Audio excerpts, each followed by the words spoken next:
Bismillahirrahmanirrahim. Assalamualaikum warahmatullahi wabarakatuh.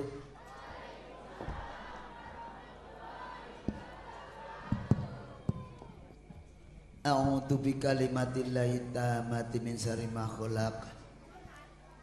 Bismillahilladzi la yadurru ma'asmi syai'un fil ardi wala fis samai wa huwas samiul alim.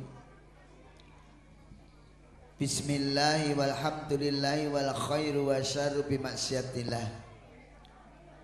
Asyhadu an la ilaha illallah wahdahu la syarikalah al malikul haqqul mubin. Wa ashadu anna Muhammadar Rasulullah shadiqul wa'dil amin la nabi abada. Allahumma sholli ala sayyidina Muhammad wa ala alihi wa ashabihi ajmain amma ba'd. Faya yual hadirun usikum wa iyaya bitaqwallah faqad fayal muttaqun. Wa qala Allahu ta'ala fil kitabil karim a'udzu billahi minasy syaithanir rajim. Bismillahirrahmanirrahim. Ya ayyuhalladzina amanu kutiba alaikumusiyam kama kutiba alal ladzina min qablikum la'allakum tattaqun. Wa qala nabiyyu sallallahu alaihi wasallam Ida sumta falyasum samuka wa basaruka wa lisanuka nganil kadibi wal maksam. Wa qala nabiyyu aidan Allahumma barik lana fi Rajab wa Sa'bana wa balikna Ramadan. Sadaqallah wa sadaqal Rasul. Hadratil kiram, para alim, para ulama, para kiai, para nyai, para asatidz, para haji, para hajah, muslimin muslimah ingkang rinten pantaraning ratri tan kendhat manembah dumateng Ilahi ingkang tansah kula takzimi. Pini sepuh sesepuh kasepuhan ingkang sampun pono ing agama lebda ing budaya luhuring pitutur jembar ing pamawas ingkang mahabek bir budi bawa leksana ingkang tansah kula bektosi. Para priagung ingkang kepareng ngasta songsong agung minangka pangemban-pangembating praja satriyan nagari ingkang dadya pandam-pandam kawula dasih ingkang pantes nudarsana mliginipun wonten ing Bulu, Tegal Kiri, Nogosari, Boyolali ingkang tansah kula hormati. Panitia penyelenggara pengaosan tarhib Ramadan ingkang kula hormati, takmir mushola muttaqin ingkang kula hormati, Bapak Ibu jamaah sedaya ingkang rawuh dalu menika, ingkang saking Keongan, ingkang saking Kacangan, ingkang Andong, masa ingkang saking Kunti, Jagoan, Pentur, ya Allah nglintang, pokoke tak absen kabeh ngoten nggih. Ingkang sedaya dalu rawuh nika ingkang tansah kula tresnani lan kula hormati. Mboten kantun niki rombongan hadrah napa? Yahratun Nisa. Yahrah niku kebon. Nisa iki wedok dadi kebone wong wedok Mboten nggih.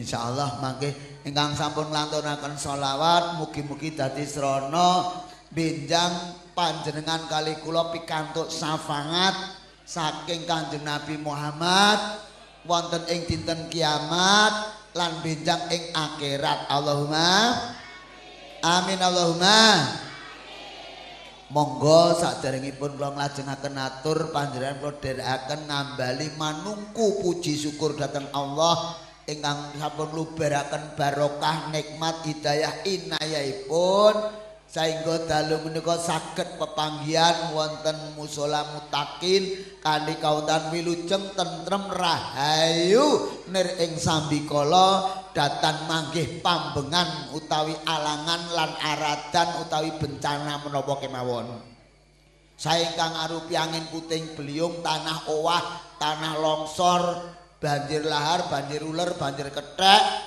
insyaallah bulu niki bakale banjir ulem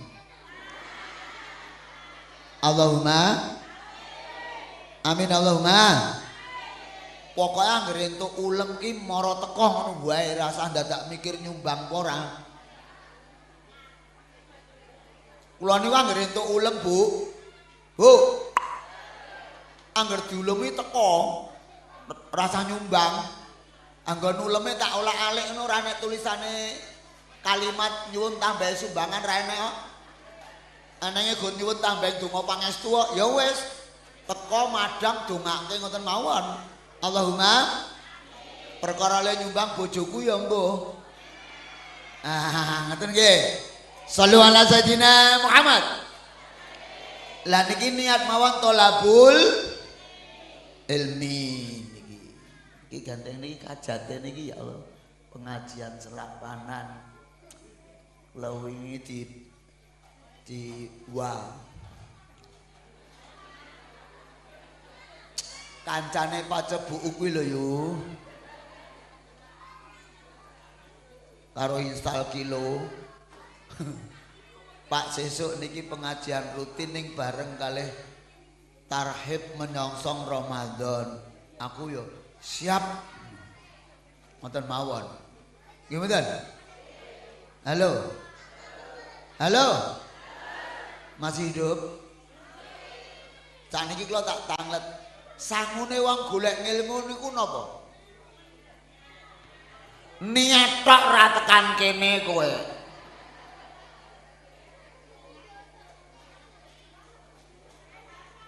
ayo apa sehat irum karuan ngaji ayo wah lagi lagi sedeloke metu siji loro telu ya Allah nggih matur nuwun sak jam setengah berarti ku 3 jam setengah iki ya Allah ya penak kowe ngrungokke aku golek ukara ya angel sangune wong golek ilmu niku paling boten jenengan wau saking dalem ngantongi ngopapat niat tok ya ora tekan kene sehat ngono malah do HP-nan kok ngopapat apa ya tekan kene ngantuk ngorok ngeteker ngeces ngono maksud gue nomor 1 ngrungokke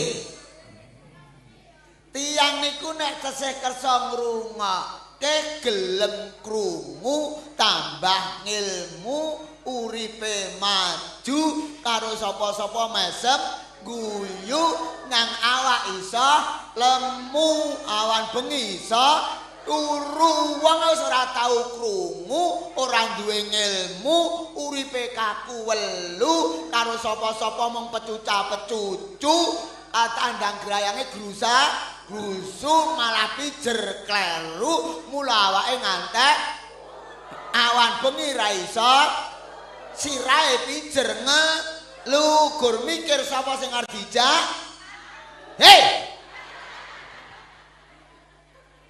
ngaji lagi wiwit kok padu ya Allah mula nek enten lantunan sholawat dirungokke alhamdulillah atine tentrem pikirane ayem no ana lantunan ayat Al-Qur'an dirungokke ana swara adzan dirungokke terus budal aja KTP-ne wis muni Islam krungu adzan mung tekok Allah lantar adzan kemengi sapa jarwa yae ra mangkat. Enek le mangkate kliwat ka masjid. Wong ngintik ngulon. Wah, kliwat ka musala ning kulon masjid mancing. Bareng dikomati teko maca ngintik nyetan mulih. Ditekoki Kang kowe kok wirawiri tok sone mati nang ndi? Swarga.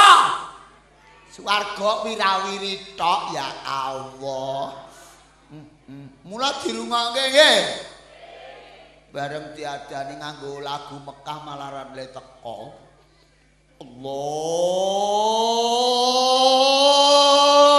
Akbar, Allahu Akbar.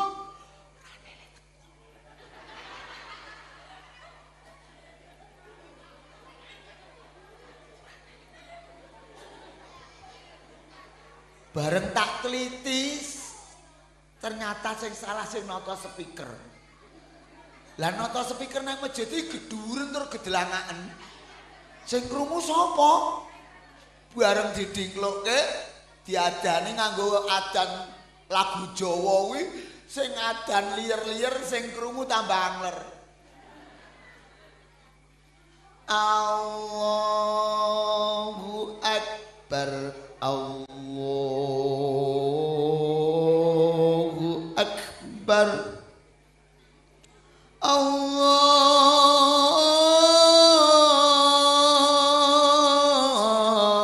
Akbar, Allahu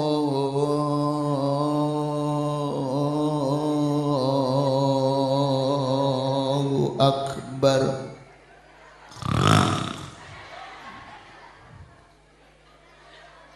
Digugah bojone, Mas. Subuh, Mas, minger nengen. Subuh Mas minger ngiwa. Bojone anyel sabet sadada. Subuh, bapake mlumah buka sarung piye Bu Imbuh.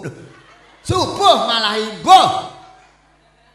Lah sami'na wa ata'na, aku krungu, aku taat nindakke mangkat insyaallah. Aja malah ngenteni le adan wong tuwek. Gocekan mimbar karo ngene iki umure 105. Allah Akbar. Allah Akbar. Gruduk sing ora tau teko ya teko. Bareng dikomati, kok teko mati salat. Kok teko mati salat. Allah Akbar, Allah Akbar, la ilaha illallah. Wabeh ngadeg salat atapiyat akhir salam ditekoki. Dengaran Mas, melu jamaah nggih Pak D mesake ladan arep mati kok.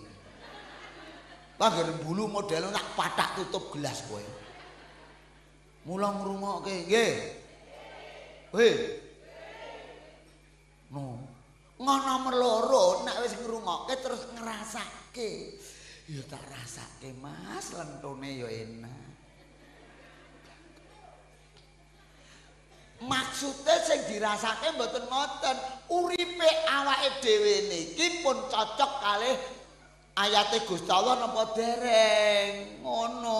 Wa ma khalaqtul jinna wal insa illa liya'budun. Lan ingsun Allah iki ora nyiptake jin karo menungso kejaba tak dawuhi ibadah. Lah awake dhewe niki sakniki napa-napa diniati ibadah napa dereng.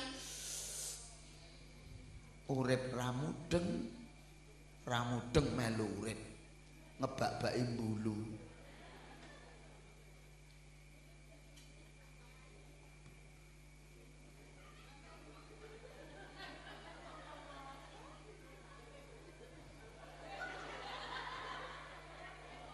Dirasake.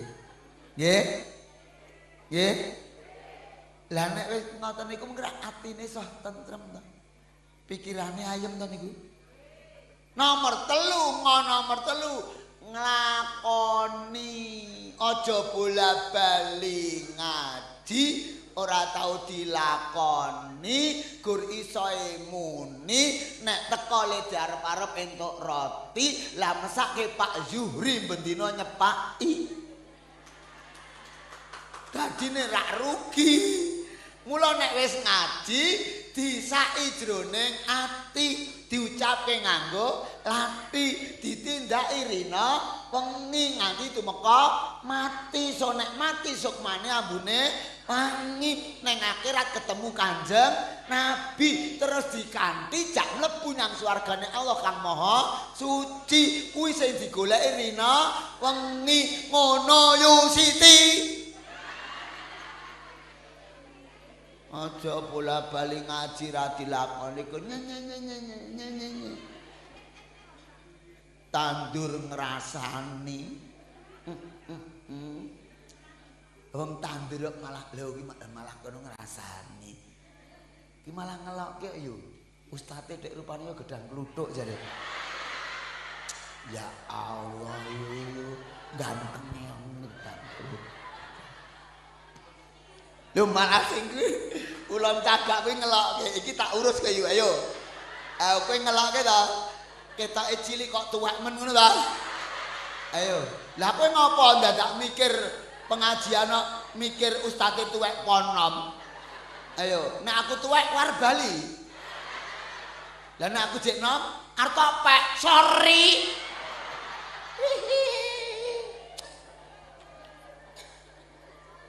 Hah. Mula nglakoni insyaallah Allahumma shallu ala sayyidina Muhammad. Jak ngaji ngene iki wae. Engko diwacake dalil malah do wedi. Neng omahe do wedi karo ulem kok tok.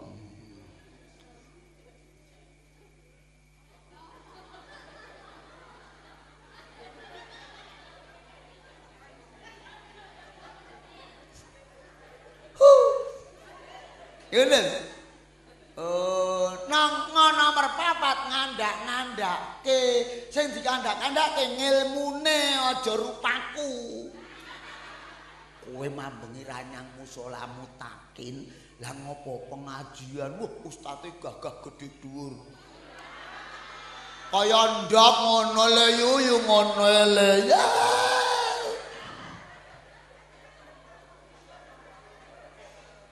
Gek rupane kok gedang kluthuk. Aja iki kaya dikandake ngoten nggih. Semak lagune Raja biyen lho saben masjid ya nek jenenge siiran utawa kaya apa lelagon ku ngenteni komat ngono kae. Nggih ta puji-pujian ngono kae.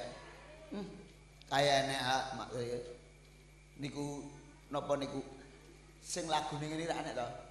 Aku mau weruh bocah cilik-cilik sandangane papi mlaku timi-timi kowe arep nganti cah dateng pengajian arep mluru apa cah mluru kapinteran apa cah sing kok luru kuwi ngilmu ngibadah mbah benjang kangge sangu bae cek nekat lho apa ora kena ta sangu bondo bandu kang wis cumepak ora susah ngluru wa gandeng TPA Mutakin jawabe cetha niku mboten saged mbah nyelametaken kolbu kajawi ibadah lan sedaya ilmu krungu jawaban mbae guyu lho malah ngeloke mak lampir pengajian kowe gagas mak lampir grandong gendong kowe sallu ala sayyidina Muhammad nggih niki alon-alon ngoten men nggih mboten sak kemrungsung nggih apa-apa ki nek kemrungsung bahaya maem kemrungsung ngaji kemrungsung sholawatan kemrungsung tandur kemrungsung matine melu kemrungsung santai do mati kok kemrungsung nah nggih mboten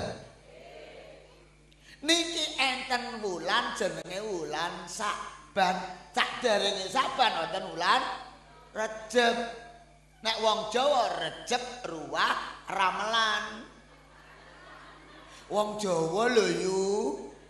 Ngarani Ramadan ki ramelan dingek. Saben-saben nisfu Saban Kanjeng Nabi ngandhenaken ceramah, pengajian. Siji dienggo ngelingke sing do duwe utang poso Ramadan taun dek wingi. Wis dadi saya apa urung?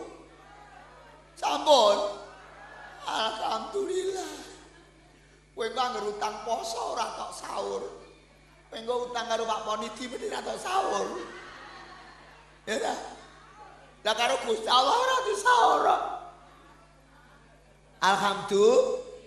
Allahumma. Ngono.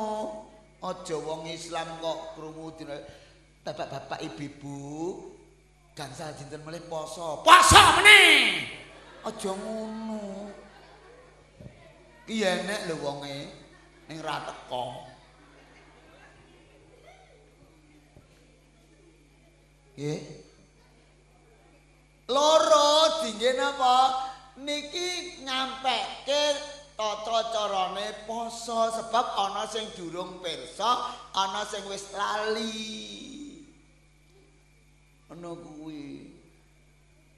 Lah awake dhewe niki demutke napa? Angger sasi ruwah niku ngopo kok saiki dodongake leluhur-lelure jenenge nyadran. Nyadran niku saka tembung srada. Srada niku penghormatan. Ngormati leluhur-leluhur sing pun seda dadi ning alam kubur. No. Wong urip iki lewat nang nggon ngarep sareane kon ngucape salam no. Nggih mboten? Assalamualaikum ya ahlil kubur minal muslimin wal muslimat. Kuwi sing do ning jero kono kuwi do jawab ning awake dhewe gak krungu. Lek awake dhewe krungu jawabane gak tekan ngomah. Mula Kanjeng Nabi ndhawuhi kon ngucape salam. Malah enten sing nambahi Assalamualaikum ya ahlil kubur fa innahu nuzulakum. Satemene aku ki arep nyusul kowe. Wong sakmene iki sapa sing arep ramati ngacung. Dipoto. Ayo. Aja meneh awake dhewe ramati ya. Ha sing duwe jeneng gesang mati kok. Jenenge nek gesang sugeng urip waluya widodo slamet bejo Basuki Rahayu Widodo mati kok. Apa meneh Gur Zuhri.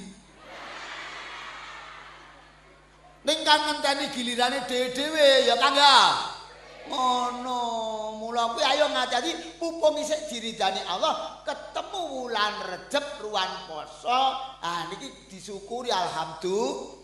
Mula Kanjeng Nabi napa ngajari nek wonten wulan Rejab ndonga Allahumma barik lana fi Rajab wa Sa'bana wa balikna Ramadan. Duh Gusti penjani berkahi gesang wonten Rejab niki lan ing Sa'ban niki lan mangdugeke umur kula dumugi Ramadan. Ngantek ngoten niku. Mula anggere entuk apa-apa ning donya do slametan dhisik kuwi. Wong tanggamu enek le jenenge slamet to.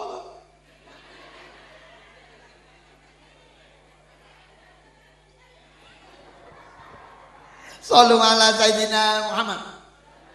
Lambinge angger slametan nuwun sewu nganggo sega wuduk. Ayo. Sega wuduk digawe kaya gunung jenenge tumpeng. Dikancani karo sega golong, dikancani lawuhe ingkung, terus diadahi nganggo takir mudeng karo murah karepmu. Ngapa kok segane sega wuduk? Ayo. Sega wuduk niku jan nek kowe arep ngucapke syukur nyang Allah, arep nindakake apa-apa kebejan kuwi kowe wudu'a. Kok wudu'a kok. Tegese napa? Kan ngresiki jiwa raga. Mula nuwun sewu, engko nek wis ngono nglakoni syukur kanthi tawadhu. Kok digawe kaya gunung. Kuwi jenenge tumpeng. Wong ki nek wis tawadhu, kowe ya tumuju ae kang lempeng. kepengin slamet donya akhirat kok enek apa-apa dipoyoki. Mbok rasa moyok-moyoki. Gelem ya nglakonana, ora gelem ya meneng. Ngono wong kowe mudeng sega wuduke ya kemaki.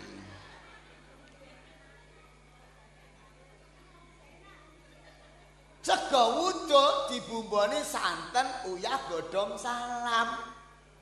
Lah wong urip iki kudu nek duwe apa-apa tebarno salam, ben tentrem atimu, ayem pikiranmu, njut kowe iso mulya ning donya, sesuk ning kuburan tebih siksa, ning swarga iso mlebu swarga. Allahumma ngono. Wis tawaduk terus saiki lu tumpeng tumuju nang lepeng. Ihdinas siratal mustaqim. Syaraté gur loro. Napa? Iyyaka na'budu wa iyyaka nasta'in. Namung dumateng paduka ya Allah kula nyembah lan namung dumateng paduka kula nyuwun pitulungan. Rasa dadak mingar-minger nang ndi-ndi. Wong bendina disebut iyyaka na'budu wa iyyaka nasta'in jek nanggone Mbah Ado. Arep dodol dawete nanggone Mbah Ado. Mulih gawane krikil loro dikantongi, numpak pitontel jiglok papat.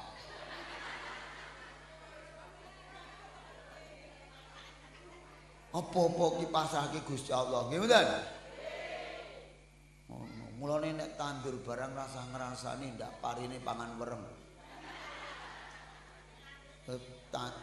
Yu tandur.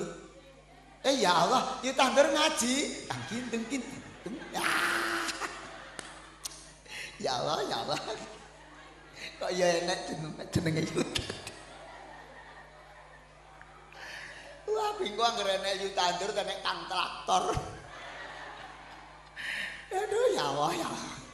Niku mula dikancani karo sega golong supaya kowe iso iya kana budu wa iya kana stain niku kudu bulet napa ati lati lan pakarti kudu golong gilik kaya sega golong kuwi mula diadahi takir mula kowe kerepon dzikir menungsa kuwi ya mikir ya ndikir ya plesir ben ora kentir.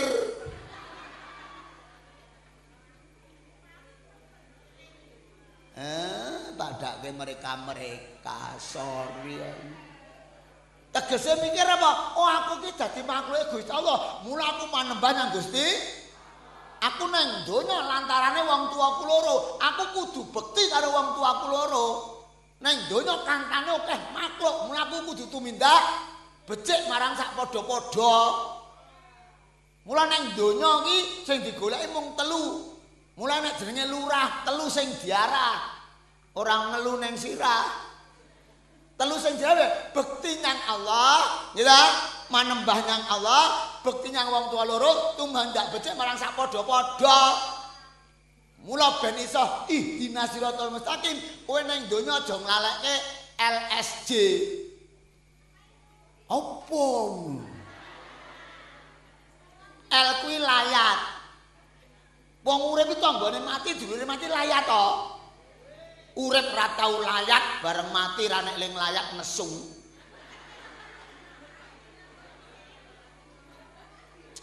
Sing nesu ki sing ngopeni ra nek kancane.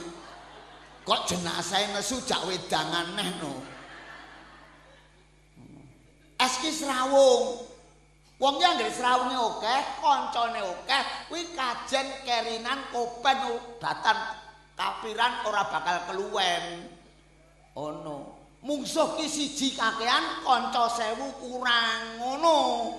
Aja diwalik. Mula Islam dawuhi jamaah. Nang musala, nang masjid ngono kuwi. Aku ki ngamat-ngamati saiki akeh wong lantian lempoh kok. Lah arep piye ra lantian lempoh? Musolane gur keletan rong omahe pit montor. Pit listrik. Saiki arep umbah-umbah ra gelem mlaku malah ngebel laundry. Arep tuku mie ayame GoFood. Bar mangan mie ayam turu plek lempah lek. Lek kepengin sehat, lek kepengin barokah, manfaat awake kuwi didhawuhi jamaah ning musala ning masjid kuwi tindak kok omah tekan musala, musala tekan omah niku barokah. Siji nglancarke peredaran darah, loro nguatke jantung, telu nguatke paru-paru. Lah saiki nek wong urip jantunge kuat, paru-parune kuat, peredaran darah lancar, sehat.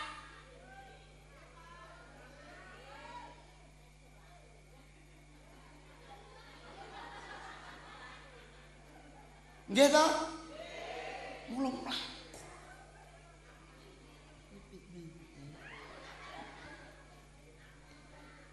Niku yo jamaah, nggih mboten? Srawung. Nek kerep srawung kuwi ndek masalah gampang rampung no. Ora tau srawung, ndek masalah pisan mati. Dipikir dhewe kancane sing kulino srawung, wah dikire peng-pengan subhanallah walhamdulillah wala ilaha illallah wallahu akbar. Lah ra tau srawung dikire mikir kuwi sepaneng kae terus sumur apa kenur, sumur apa.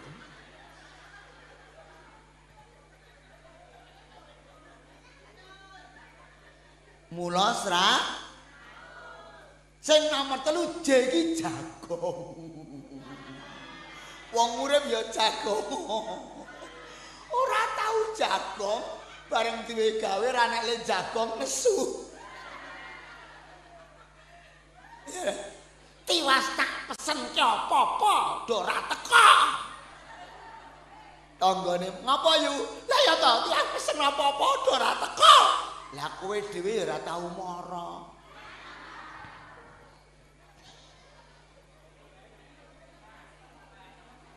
Hah? Oke. Ya Allah.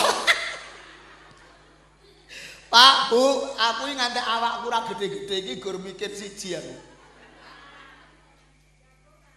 Ora mikirku siji kok nganti rambutku do putih kabeh bareng niku. Aku gur mikir siji nggon aku, nek kene ora ngerti aku. Nggonku kuwi aku wis cilik nganti sakjane ora gede-gede kuwi iki wong duduk kuburan mesti wong melarat iki lho. Oh sing sugih ora tau duduk.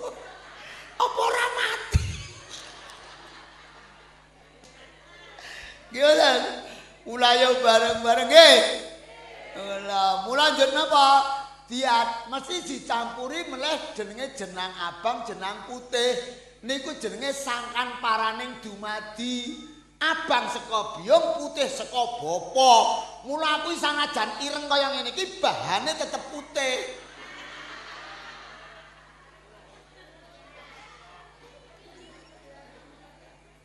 Allahumma lho ngoten niku ya Allah. Mula monggo bareng-bareng nggih. Lah sakniki ditata wulan Recep sakniki enten ruwah.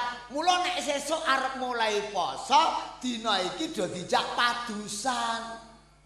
Aja dipadhake padusan saiki karo bingek kowe, Len. Ayo tak terangke saiki. Padusan zaman bingek kuwi mergo saking ati-atine para kiai sepuh tiyang Jawa dereng mudeng sing jenenge kadas gedhe junub kuwi ra mudeng. Mula bangane sesuk posone wiwit Ramadan ki muspra ra entuk apa-apa kemergo junub. Lah saiki mbuh junub mbuh ora dijak adus keramas. Gak duwe sampo kon ngobong merang. Lah ngopo kok sing diobong merange ora damene? Merang kuwi sanepa pitutur. Kowe nek ketemu wulan Recep ruwah karo poso, meremu arang-arang. Recep ruwah micak-micak weh. Gayuh Lailatul Qadar turu wae. Nganti entuk gelar picekan tropus. Arep entuk apa? Mula mereme arang. Ndang sing nggo adus kali, umbul, kan ngoten lho. Sendang apa? Wong Jawa gak duwe sumur.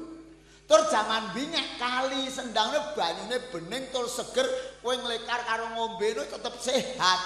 Lah saiki kowe nang kali nglekar ngombe, ngomah kentong.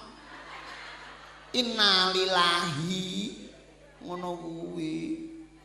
Lah padusan sakniki gur gruduk nang pengging, gruduk nang cokro, mbok dipikir sing nyemplung kolam kuwi cah pira. Terus ling ngentut cah pira. Sing ngompol cah pira.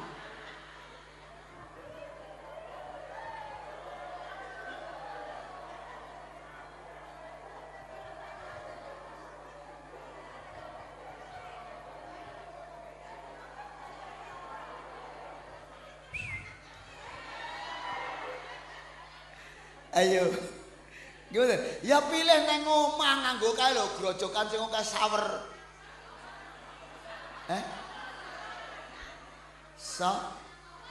Oh, sorry. Sawer ki ula ya. Sawer. Nah, insyaallah ngono nggih. Rasa nyang dindi ngono kuwi. Mula hati-hati. Lah niki ditata sesuk arep puasa Ramadan. Dan Ramadan itu sewulan nutup diparingi swargane dibuka nerakane ditutup setan-setan digobongkoki kok mula angger nitik kuwi nafsu apa godhone setan niku nek Ramadan ngoten niku anggere Ramadan kok poso gur turu kuwi turunane Kumbakarna. Kumbakarna kae lho nggon wayang kae sing buta gedhe.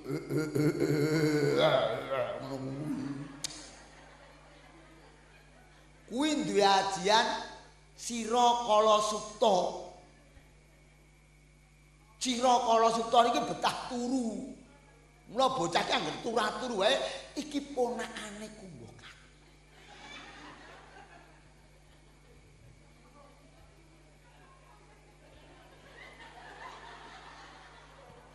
Langkung Ramadan kok nesu-nesu wae kuwi dulure Dasamuka. Ayo. Dasamuka ngantek ngomongnya ra cetha lho. Ngono kuwi. Awake dhewe ngono kuwi. Ngono kuwi. Mula ditata nggih. Nggih. Ngono. Karek nafsune menungso iki betah mangan kuwi ya Kumbakarna. Ngono. Kumbakarna ki duwe ajian loro elek kabeh. Sing siji gesong mengo.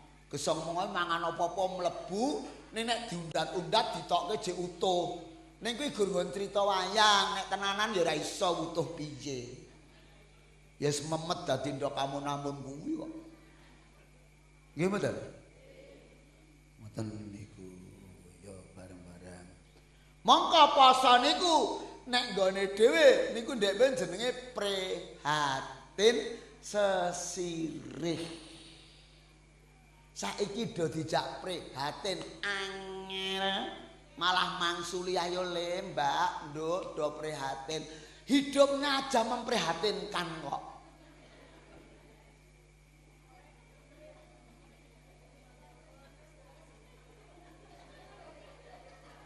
Gimana? Lah sing diarani poso niku pripun? Nyegah hardaning hawa nafsu dahar lan ngunjuk wiwit peteking pajar sodet ngantek angslupe srengenge utawa maghrib. Lan nyegah sedaya sing batalke puasa. Mula Imam Ghazali wonten dalam kitab Ihya Ulumuddin ngendikake tingkatane wong poso kuwi ana telu. Mbah kowe poso wajib, mbah poso sunah, kuwi ana telu. Siji, tingkatan awam, loro tingkatan khusus, telu tingkatan istimewa. Nggak ngomong ndak nek iso ndang terangno iki selak wengi. Lah wiwite wis.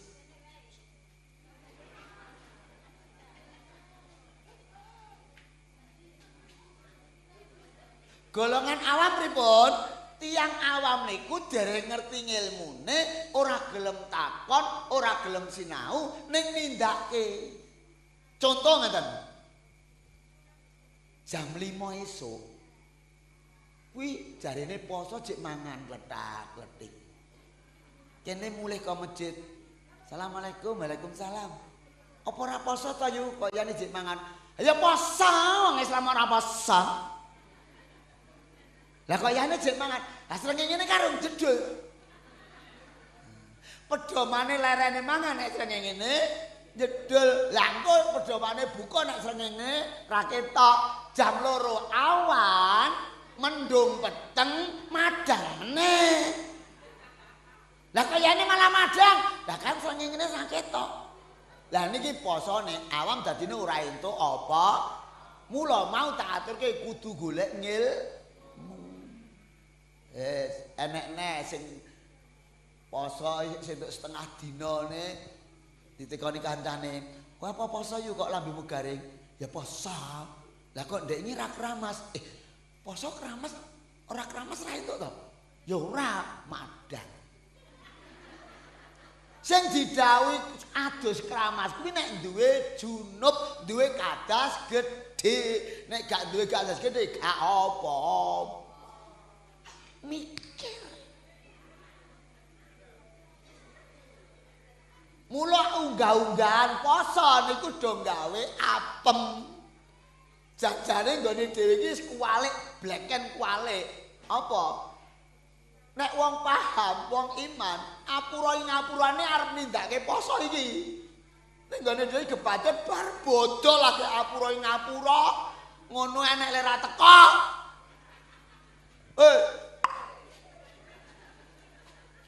Apem saking tenggung afun apura ura mula munggah ya apura udun-udan nek ya apura mula ben duwe ngilmune iki ngene iki ora usah dadak kopian penting sing apa-apa. Halo. Tingkatan awam. Tingkatan awam posone napa?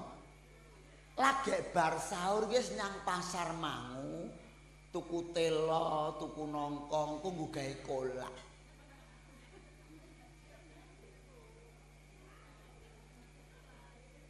Tingkatan awam lain apa? Poso gur nggo turu wae. Delalah sing ceramah ning kono ya gur Bapak Ibu Jamarut Mangkula tilemipun tiyang poso nu ibadah gur ngono tok. Ra dibacutke sak bulu iki bar sahur turu gletak tangine bar ngisak.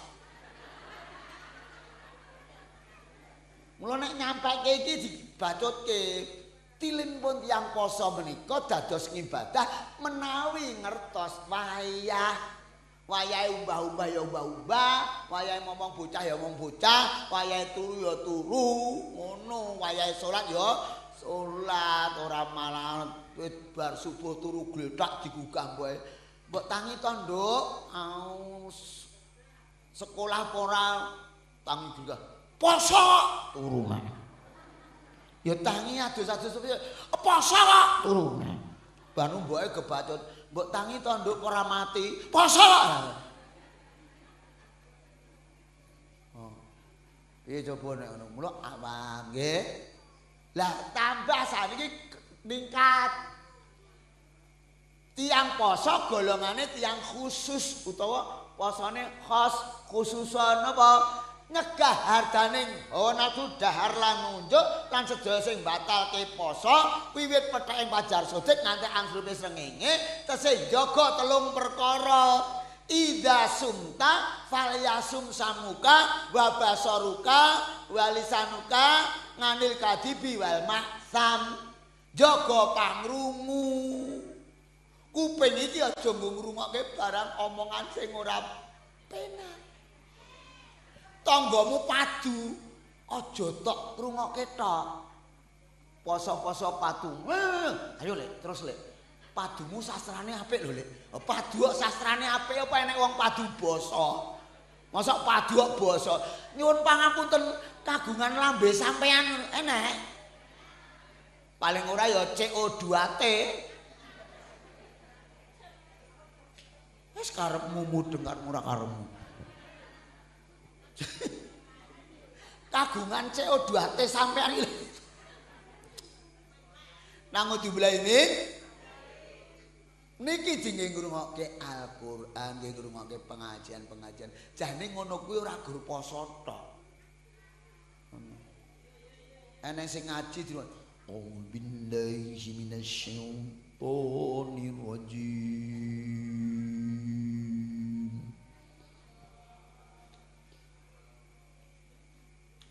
Ning marai saiki ngaji yo okah le ngejelekke malaikat.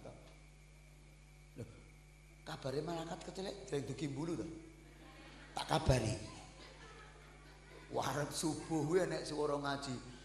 Bismillahirrahmanirrahim. Malaikat rawuh jeng kuwi. Kok lemune ra enek bae flash disk. Nek ra flash disk HP, nek ra HP kaset. Malaikat kok kecelek ya Allah, ya Allah.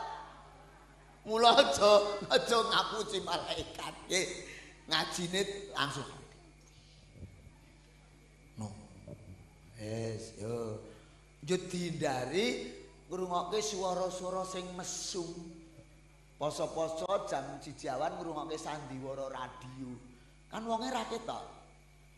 Sandiwara radio nek jenengan ngrungokke ngono sok kecelek lho. Wong kula ndek ben jaman sekolah kerep siaran ngono kuwi ning ngono kuwi. Naskah ngene iki gur dibukani sok-sok gur wong loro tok. Wong ae lanang kabeh sok-sok wong ijen. Enek swara. Dik, apa Mas? Aku karo kowe hidup semati lho, Dik. Aku ijo. Mbulu ki teke dhewe lho, Dik. Lah Pak Jarwo ngontrak ngono. Terus Dik, apa Mas celuk-celuk? Aku karo kowe tenan lho, Dik. Ngene iki kecelek monggo.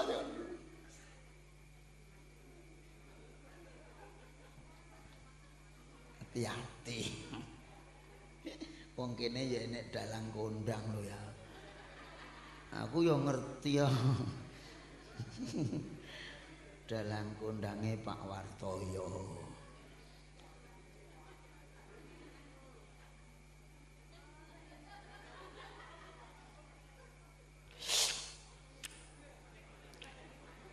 Dalaya dilu dalilan.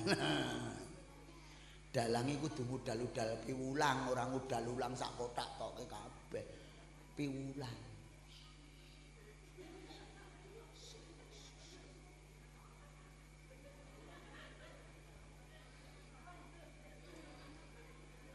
Nggih. Halo. Shallu ala sayyidina Muhammad. Mula kupinge ben gak ngapa-ngapa didhawuhi turu. Sebab turu niku nyegah maksiat. Apa enek wong turu iso maksiat? Kowe turu karo ngrasani. Iso. Yu tomblok kae kepiye wong kaya. Niku jenenge nglindur. Angel. Kandan-kandanane, tutur-tuturane angel. No kuwi. Sapa kuwi yu tandur?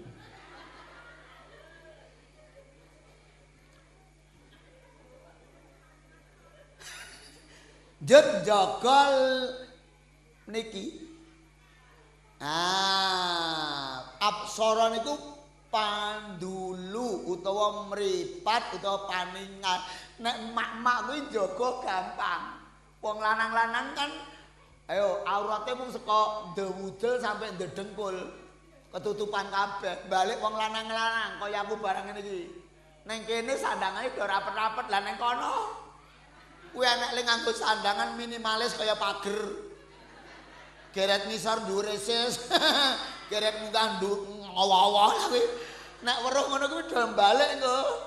Gawe dalil dhewe jeruke disawatke niki, mencelat kak ngono. Ketoke ndingkluk malah ngematke lah. Terus nek gawe dalil neh tak ulatke dosa, ora tak ulatke mubadir. Bahaya to kuwi. Ngono nek weruh ngono ki ndingkluk kene wis gebacut numpak bis, ono lagi munggah ndingkluk. Mula repote ngono kuwi dijaga iki ne. Ngono golongane wong poso khusus. Nah, terus golongane wong poso istimewa niku napa? Jaga wau kalih telung perkara niki, nggih ta? Isih jaga segumpal daging nang jero dada jenenge ati. Aja ngantek iri, jrengki, srai, dawen, open, panasan, maren, cedhil, jahil, mudakil, angkara, murka, provokator. Dendam, awake dhewe nyeblek lemute dendam kok. Ayo nek nyeblek lemut piye? Plek, ih ngono ta. Lah sing marahi dendame plek, ih ngono kuwi.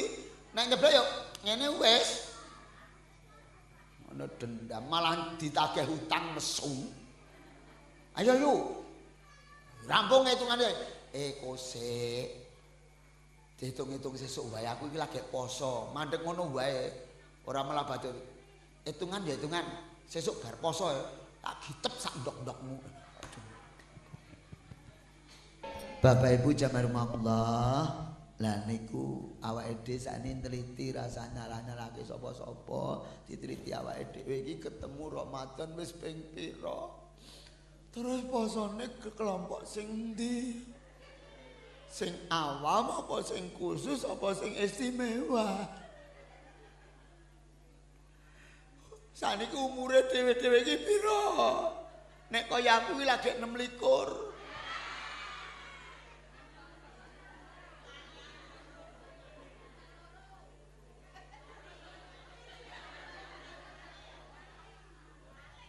Iya.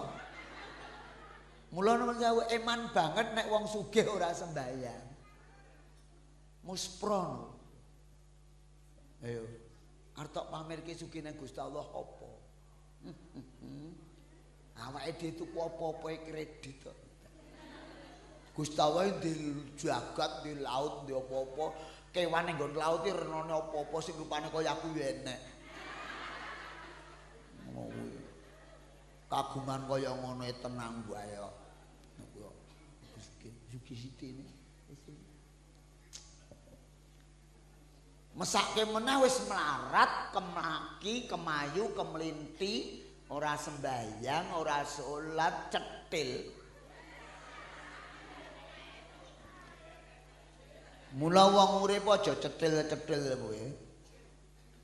Diparingi rejeki apa-apa iki, tanggane ra iso ngopo-ngopo ndang diparani ditiliki diteri ngono. Ora malah ngece. Lah kene duwe apa-apa komplit lho. Lah kok tanggane ra madang antek sesasi ra ditiliki ra diteri. Malah ngece goreng gerahe dola-alik tok. Gerahe dintas termungi terasi. Terasi dintas termungi lombok. Lah tanggamu sing ra madang sesasi mau wahing ping 3 mati lho yu. Mambu gerano asin. Mambu terasi asin. Bareng mambu lombok tambah sengak lewahing kualik mati.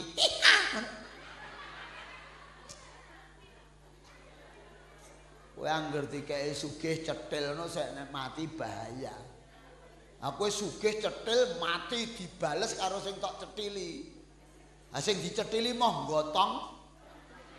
Apa enek jenazah ngebel grep.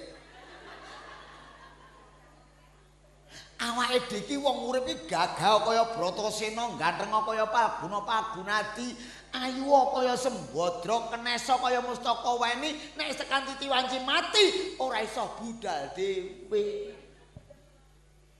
Wis. Yen arep ngopo? Andekno Lagi sugih sithik. Nek melarat, ya Allah, ya Allah. Urip kok ora gablek apa-apa. Aku ki anggere krungu wong ngono ki iki cah kira sadar iki. Lah ngomong kok jare urip ra gablek apa-apa berarti ora sadar nek ndendas. Di tangan, di awak, di sikil, sawahmu 24 nek ra ndendas wis piye? Mikir ki mbok sing jelas ngono. Ya Allah, ra gablek-gablek. Oh muni ra gablek apa-apa genah omahe ya tipine 42 in. Ngono jek entuk PKH kok.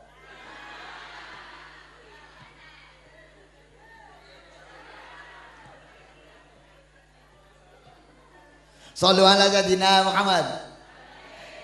Luweh-luweh dikai rupa bagus. Dikai rupa ayu, ora sembayang.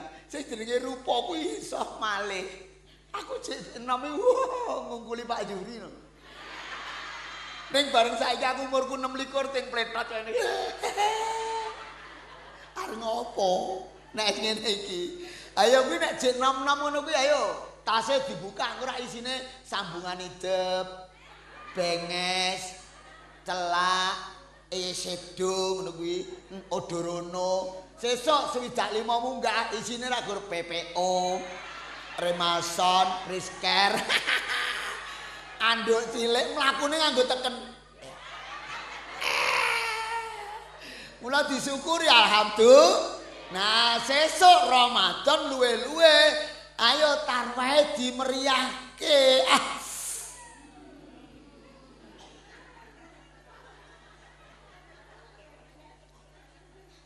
Lah wong karo tangga karo dulure cek ngrasani kok tarweh sesasi gur ping 3. Kuwi ngopo? Lah nek Kanjeng Nabi niku ndek ben nindakake ping 3 teng masjid, samar mengke nek tarweh niku dadi salat wajib. Lah wong dikai salat wajib 5 genah do keter. Lah awake dhewe iki jek kaya ngene iki, mula nek zikir kan muni subhanallah. Nggih mboten? Tasbih kan niku subhanallah. Napa tegese subhanallah? Maha suci Allah berarti sing maha suci Gusti Allah. Nek menungso maha kotor. Ayo tak dudoke wae piye kotore? Lah saiki nuwun sewu lho. Pikirane kali kotor. Aku lagi teko arep mlebune ketoprak rene ngono kuwi.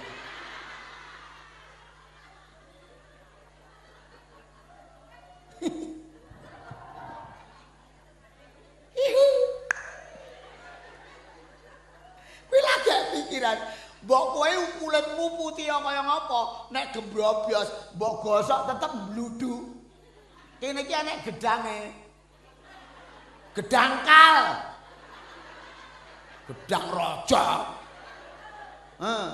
Kandha nek reget ta niku? Nggih mboten? Saiki nuwun sewu. Menungso urip iki tak sempurnane duwe bolongan cacahe 9. Ayo, bolongan 9 kuwi sing ngetokke barang sing resik endi dudono? Aku ngertine ngetokke barang reget kabeh. Mripat loro, saben esuk ngetokke. Reget apa resik? Anak resik mbok dipluruti nggo sarapan.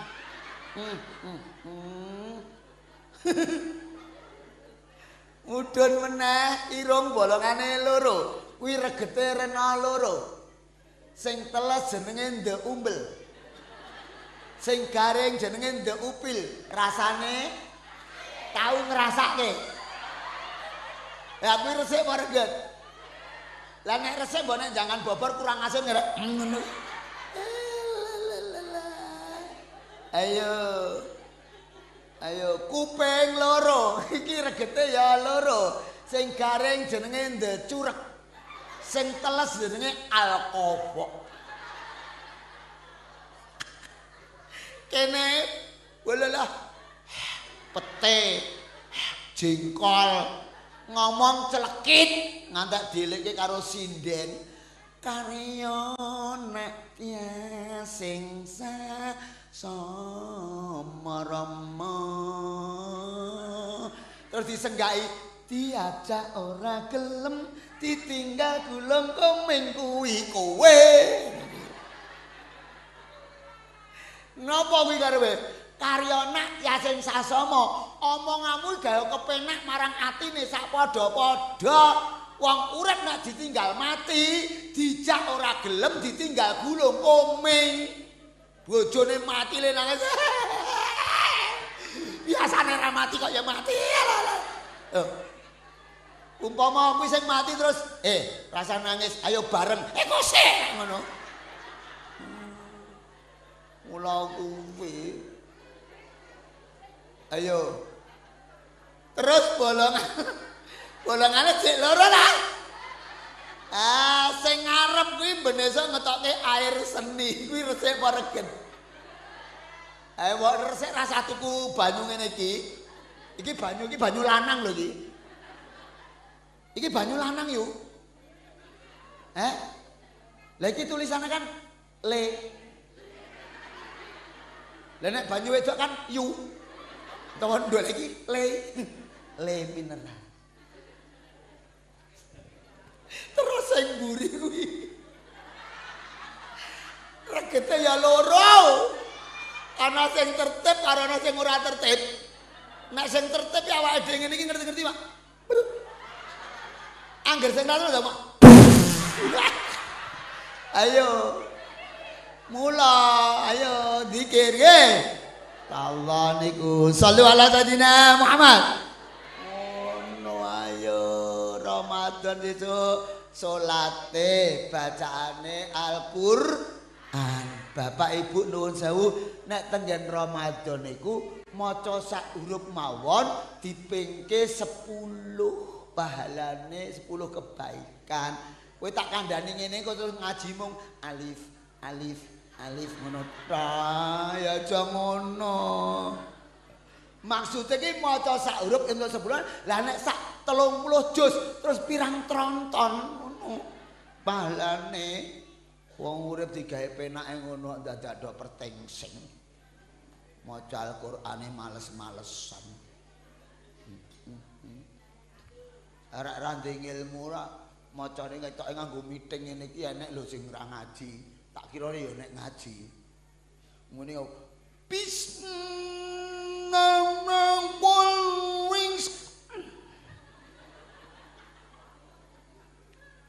wala ta'udud kecut konangan. Ayo Mas, baleni ngajimu malah cetok. Bisna brakol ringsek. Wis suwe. Bareng ayat nomor loro dari wala mau raudud kecut. Kuwi rak wong ngelaktor nang kono. Malah saiki jarene penutupane bayati horor, lagune cendekno. Hum kalu godhong jati kasab. Jarene malah ngaji pohong kalu mbayung kalu godhong jati kasab. Kuwi bingek. Mulai ya dipenerke nggih. Ngono.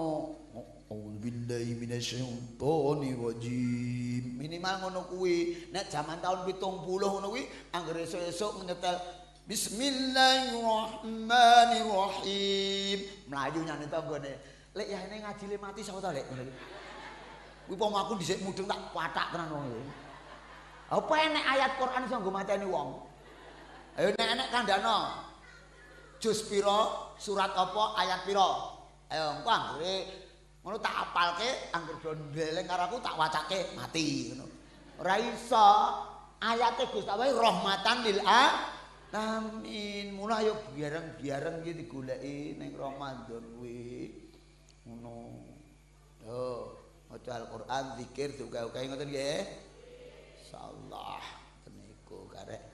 Lu bar iki terus ndang cepet wae yo di jam 10 muncul.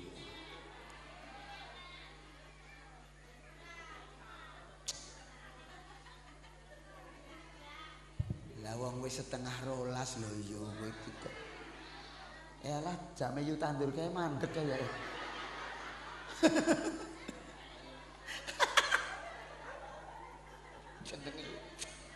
Ya Allah, ya Allah. Insyaallah ngoten nggih. Engko bareng-bareng dadi maupun platurke ngoten niku poso. Lah supaya awake dhewe entuk poso istimewa niku nggih dibantu ngangge zikir, ngangge salat sing wajib napa sing sunah. Terus kula nderek titip Bapak Ibu sederek sedaya menawi panjenengan tarwih wonten mriki nek mboten salat witir ten mriki ampun kesesa mantuk. Niku marai bubar bocah-bocah niku.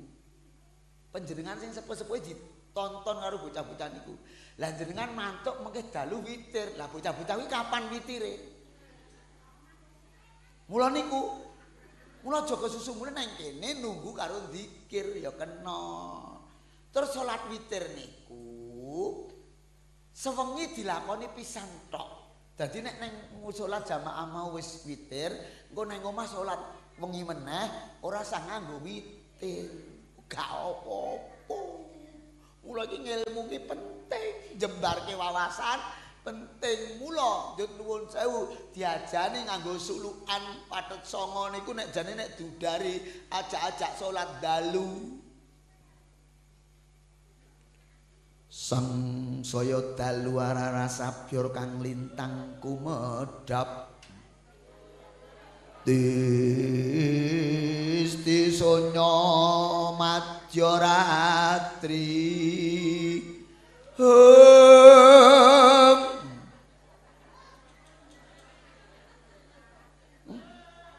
ora tak bajut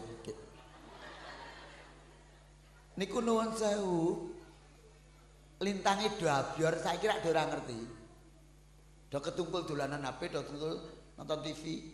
Nek jaman bingake kan padang bulan jak nglekar bae nang latar nganggo widik, mudeng widik ra kena. Widik iki blarak disigar terus digathuke dinamneh. Nggo nglekar terus bae ndudohi lho lekae jenenge lintang Waluku, kae lintang Panjeraina, iki lintang Bima Sakti, iki lintang Kemukus. Alah krungu Kemukus malah sragen jarene. Nek bahasane Latin komet hale utawa bintang berekor kuwi metune 8 tahun sepisan. Saiki teko ana ngono ngertine gur bintang 7. Ha sirahe ngelu ngombe bintang 7 subuh ratangi 12. Mula ayo bareng-bareng niku abyor tawang niku. Tekan titi wanci madya ratri, masyaallah tengah-tengah wengi lumram gandaning puspita karengyaning putyanira.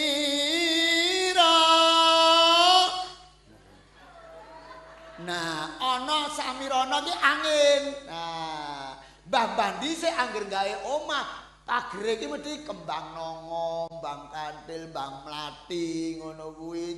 Kena angin sumerbak gandane ngebaki pekarangan mlebu nyang omah, karengyan putyanira direngga karo sing di omah memuji. Mula Sang Dwijawara mbrengengeng lir swaraning madu branta.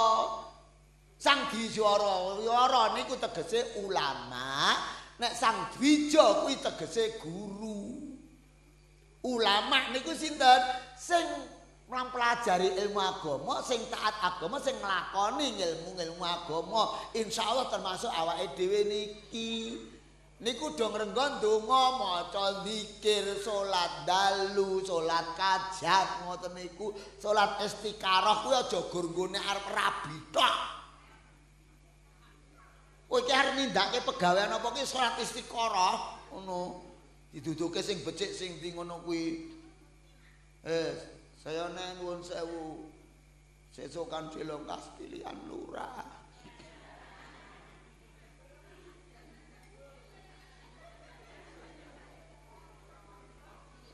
Aku ya gur meleng nek ngono kuwi kudu sing rukun. Ana landak mangan telo ra ngono kuwi. Cakep ra ngono. Lah wong ana sing cedhak kok dadak golek sing liya. Kan ngono kuwi. Ya pikiran dhewe, aku kan ram. Ana landak mangan telo, ana sing cedhak kowe kok malah milih sing adoh tur liya.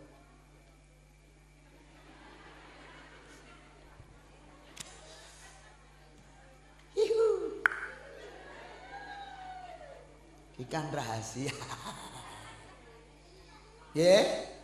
Ayo salat dalu. Lah napa suarane brengeng kaya kombang utawa tawon manungsung sarine kembang, ngisep-ngisep sarine kembang diolah dadi madu. Madu kuwi kekuatan, energi, tombo sing ora gelem dimadu gur ngarepku iki.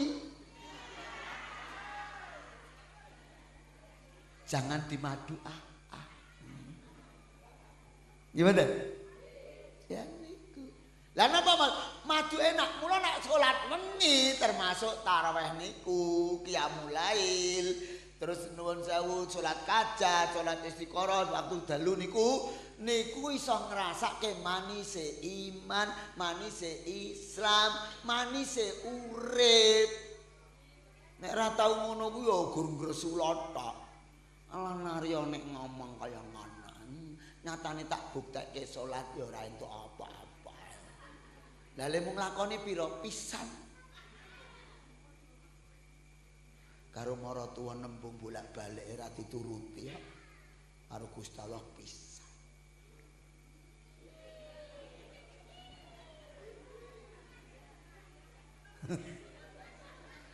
Nggih.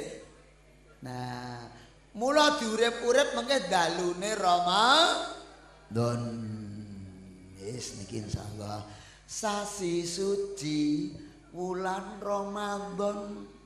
Tambah maneh kebak ganjaran sapa poso ikhlas atine bisa ngobong kabeh dosane.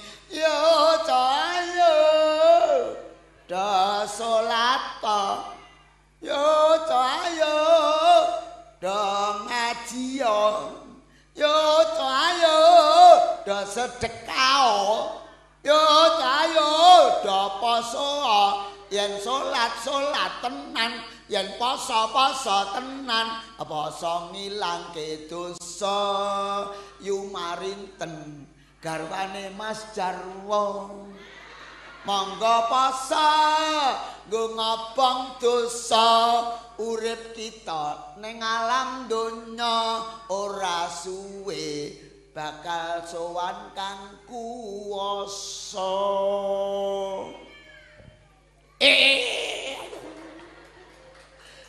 Dijak nembang ngene nggon kuwi tak ulang alif batai nganti tak gawe lagu gur ngapalke hak kok karo jin. Aku ya iso gawe lagu ngono kuwi. Hak kok ayo dong ngitung ayat Quran. Ayo dong ngitung muji mring Hyang Agung supaya sadaya bisa maos Al-Qur'an hak ho hak jim hak ho hak jim hak ho hak jim hak ho hak jim ngono kuwi. Ngono le ngapatur ha ini ngono kuwi. Muridku 11 sing mati 3 pisan. Umure paling nom swidak 5 lho yu. Sing mati 8 songo, terus 7 songo karo 7 loro. Iki sing umur swidak 7 ndek iki pamit. Aku njut apa engko muridku entek. Ndek ben tak ajari hak ngono kuwi teko. Mas nek ngapalke gampang Mbah niku ngapalke hak karo kok kuwi. Lah pripun? Ya nek tuku karak kae nembung. Yu tumbas harak. Ku nek suwi ra didodoli suwe men ta yu. Ajane ngono diapalke kok. Malah kene ngapalke yen liwat aku kelingan. Gubuk kaya. Nek gagal lho karo gubuk kowe kelingan lho karo Gusti Allah ora kelingan. Ya Allah. Malah sing medeni lagune Pak Haji Sukron kuwi luwe becik patenono sing lara ditambahke ben mari malah kon mateni piye ramenake nggih mboten mulai yuk bareng-bareng ngoten nggih sebab napa niki nggih ngobong mula jenenge Ramadan niku pembakaran sing dibakar niku dosa-dosane menung so sing gelem nindakke poso ora nganggo gresula. Aku ora poso weteng kumah. Melu poso lagi setengah dinae ditimbang. Tek mudhun setengah kilo ki kok gek swarga nek ora ya Allah.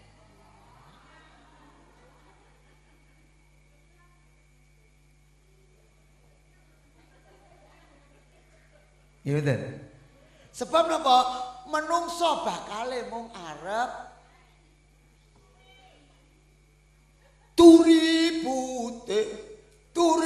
putih ditandur neng kebon ageng ana tleret tiba nyamplung mbok kira kembange apa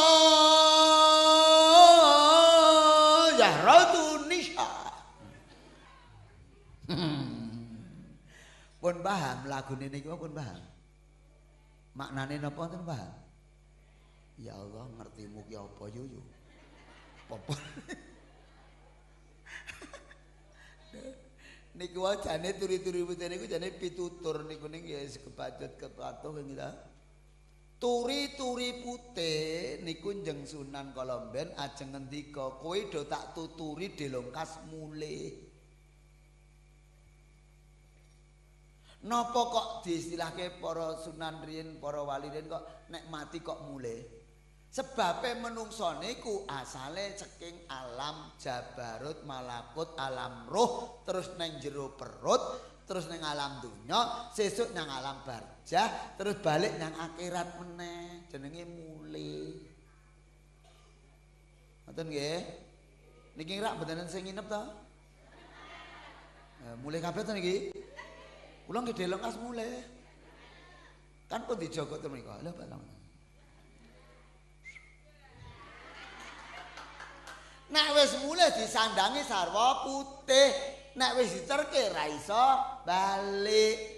Mula lanjute ditandur nang kebon agung.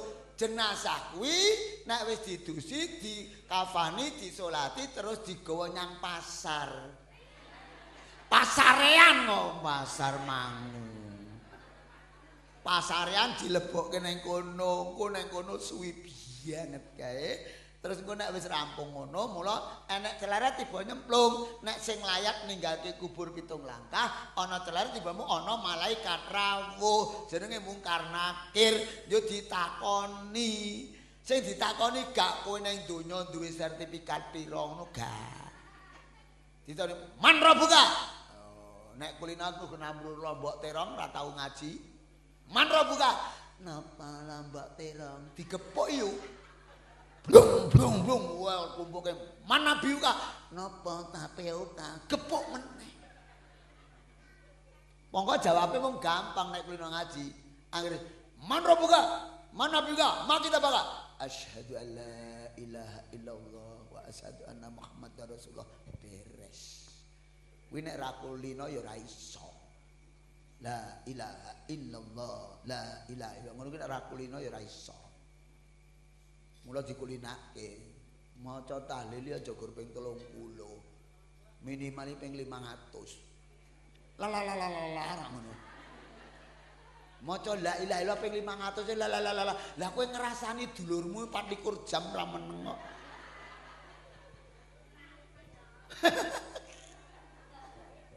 gimana niki mula monggo bareng-bareng sing takoni nggih bab ngibadahipun.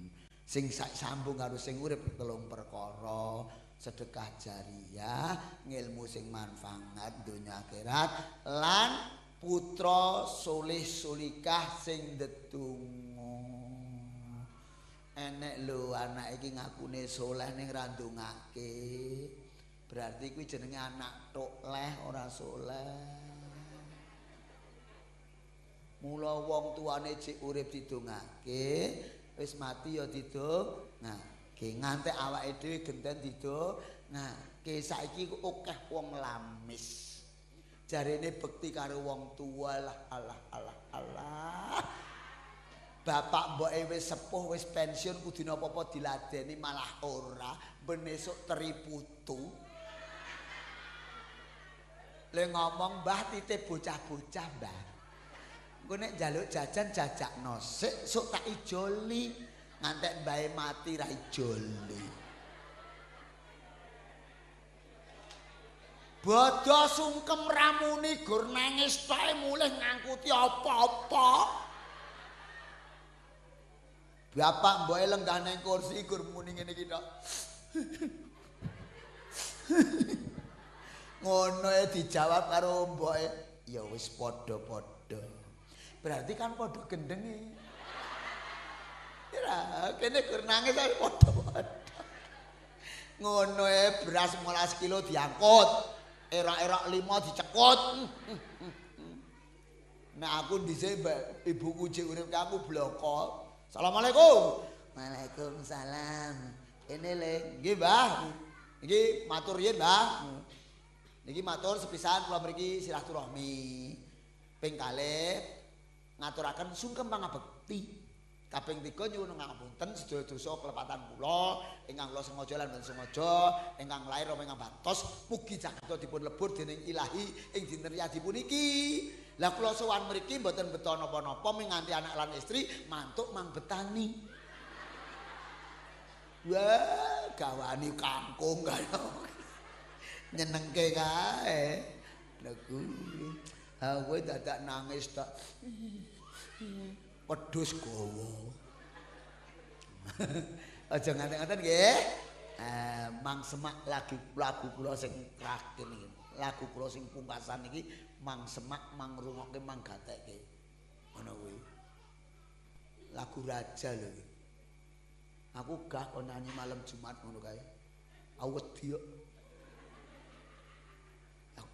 Kula omah kuwi kuburan lho, Lek. Kene iki kuburan Jawa, njut kono kuwi kuburan Cina. Lah engko nek malam Jumat lewat ngetan nggon aku ngene. Tekan omah anake do ora salat do ora maca Al-Qur'an ra ndongake, mulai ambrebes pilih. Terus ngulon mampir nggon aku. Terus tekok Narya. Jenengan sinten, Mbah? Aku tanggamu kulon kuwi. Lah entek nangis nang napa? Anakku do ning ngendi? Kok ora ngaji, ora ndongake. Apa aku ya arep tegel jawab, ngapunten Mbah, griyane jenenganipun didol. Lah saya delak-delak to. Wong ora dijawab ngono kena balik brebes milih Gusti Allah nek saged mampir. Pak, umurmu wis cepak. Cepak sesuk bakal mlebu kotak. Sukmamu metu ragamu gletak. Mlebune kotak sandangane sarwa petak. Mbah, dipikul mung sak pundak. Jujugane ana kuwasa ngelandak. Tanpa kanca uga tanpa salah. Lamun wis mlebu diuruki tidak.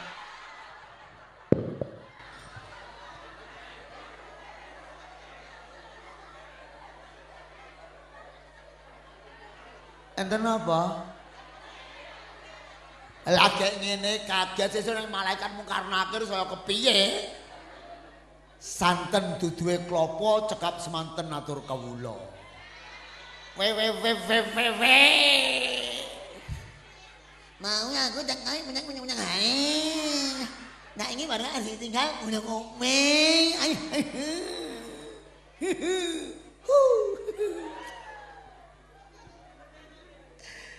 Ya Allah, damel kupat janur itu kata lepat urung ngapura kupate godhong santen kata lepat urung ngapunten. Janur ini kok gentok kori sak pinggir marga mudeng nggih monggo ora mudeng ya ora apa-apa. Janur ini kok gentok menika kupat kori sak pinggir marga gapura kathah lepat atur kula keparenga jamasa nglumuntraken si pangaksama.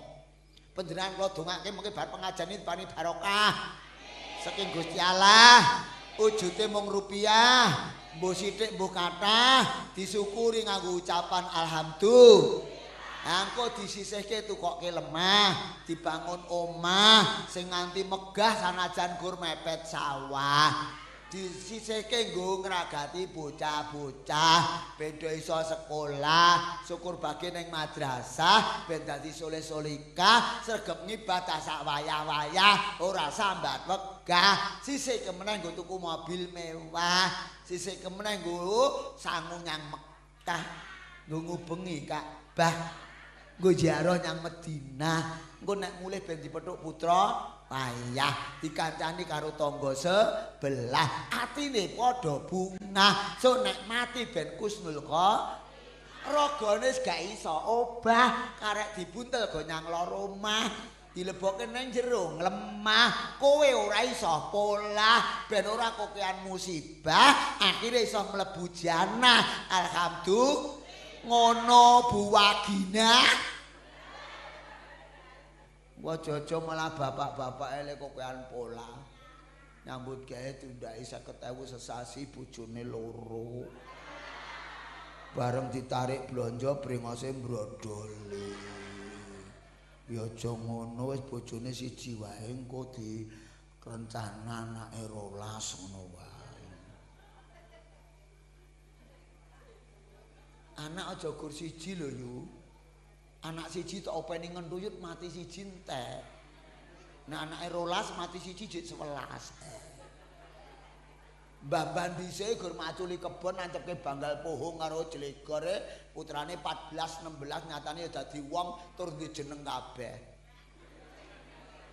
Lah apa nek dadi sondesip? Tur ya duwe jeneng kabeh. Mosok ora nek jeneng wong apa wong? Wong-wongan sawah.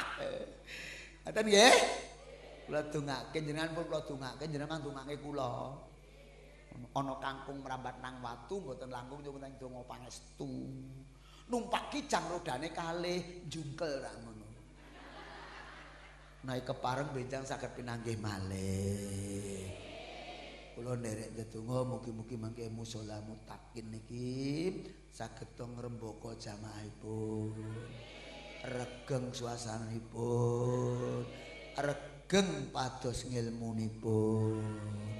Al-Fatihah. A'udzu billahi minasy syaithanir rajim. Bismillahirrahmanirrahim. Alhamdulillahi rabbil alamin. Ar-Rahmanir Rahim. Maliki yaumiddin. Iyyaka na'budu wa iyyaka nasta'in ihdinas siratal mustaqim siratal ladzina an'amta 'alaihim ghairil maghdubi 'alaihim waladdallin amin. Sagung jamaah rahimakumullah ingkang kinurmatan mekaten ingkang saged aturaken atur kula srogal-srogol singgal-singgol kula mencaket matur alus Bapak Ibu sederek jamaah sedaya nampi atur kula kirang alus dugi dalem kula aturi nyetrika piyambak-piyambak. Wabillahi taufiq wal hidayah wa ridho wal inayah wa afi minkum. Assalamualaikum warahmatullahi wabarakatuh.